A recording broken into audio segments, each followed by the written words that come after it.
د ملي شهید ارمان لوڼي په غم راټول سو. درنو پښتنو سلامونه نیکې هیلې. د ملي شهید ارمان لوڼي دروند غم که څه هم ډیر دروند و، خو د غم اخیستلو والا خلک هم دومره ډیر و چې غم هغومره دومره دروند پاتې نسو پر موږ باندې. د ارمان د ټول جهان ارمان دی. د ارمانونه په دې دنیا باندې چې هر ځای پښتون افغان آباد دی، هغو دا ژمنه کړې ده، دا وعده یې کړې ده چې دوی ټول پښتون قام به د ارمانونه پوره کوي. نو کله چې د یو انسان ارمانونو د پوره کولو ژمنه یو قام وکړي، نو بیا واقعي هم درد او غم نه یې پاته.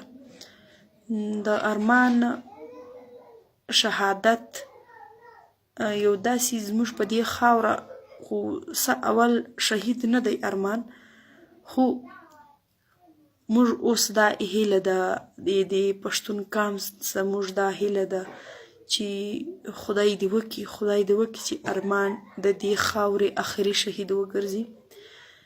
نور موږ دا قام د شهید دوانو ورکولو جوګه نه دی پاته. اوس نور موږ غواړو چې دا وطن نور له خوشحالیو، له پر امنه سوکالیو ډک سي. نور موږ غم نه غواړو، نه نور د غم سهلو جوګه پاته یو. موږ پر امنه سوکاله قام یو، پر امنه قام یو. موږ چې سوله ییزه مبارزه شروع کړې ده، هم د دې دپاره مو شروع کړې ده چې موږ نور له دې وطنه جنګ ختمول غواړو، دا جبر ختمول غواړو. موږ غواړو چې دا پښتون قام چې کوم دی نور پر امنه پاته سي، نور خوشحاله پاته سي. د ارمان نظریه د اوس د ټول پښتانه قام، اول هم دا د پښتانه قام نظریه وه، خو اوس د پښتانه قام دا نظریه ډیره مضبوطه سوې ده. تاسو په کینیډا کې ناست، په پردي وطن کې ناست، د مزدوریو پسې تللي یاست، د سبقونو پسې تللي یاست، دلته راټول سوي یاست. تاسو د ارمان غم زاړئ، تاسو د ارمان پسې ختمونه کوئ، دواګانې کوئ. د ارمان غم مو د ځان غم بللی دی، او ارمان ملي شهید دی. خو کوم چې دا ملت دی، ارمان چې د کوم ملت دپاره شهید سوی دی، دې ملت ورښکاره هم کړه چې ارمان واقعي هم زه چې د ارمان له مرګه بعد کم ولس چې د ولسونو چې کوم ما پاسون ولیده، د دوی چې کومه ما جذبه ولیده، د دوی چې کومه ما مینه ولیده د یو پښتون ورور دپاره، د دې پښتني خاورې مور دپاره، نو واقعي هم زه نوره په دې شي مضبوطه سوم چې پښتون قام اوس ویښ دی، پښتون قام بیداره دی، پښتون قام اوس چې داسې راپورته سو، یو داسې پاڅون یې وکړو چې دنیا یې ولړزول، و دنیا ته یې دا ښکاره کړه چې موږ زیاته نور غم، نور درد موږ نه برداشتوو، موږ نور شهیدان زیاته نه ورکوو، موږ د دې وطن امن غواړو. هغه د امن خبر که د پښتون د دنیا په هر کونج کې وي، هغه دا پیغام اوس دنیا ته ورکوي. او ستاسو د نستي، ستاسو د غمرازي یو جهان مننه.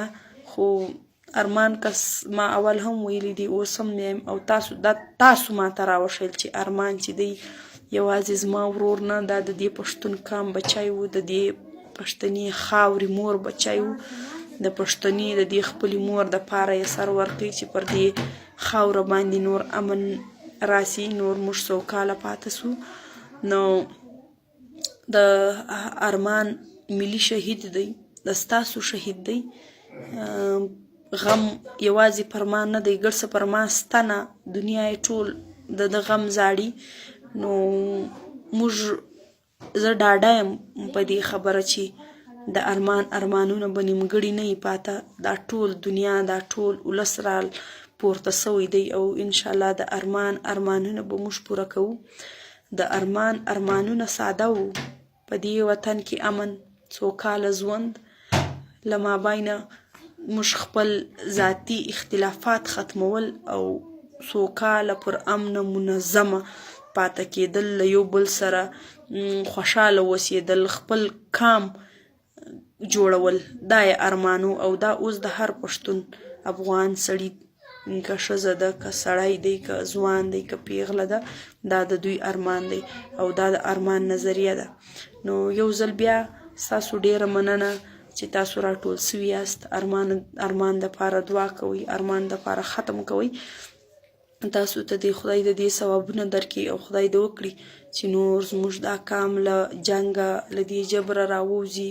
نور ارمان چې کوم دی د دې وطن اخري شهید سي. نور پر دې وطن، پر دې خاوره نور شهیدان موږ نه ووینو. نور په دې وطن باندې امن او سوکالي راځي. یو جهان مننه، خوشحاله اوسئ.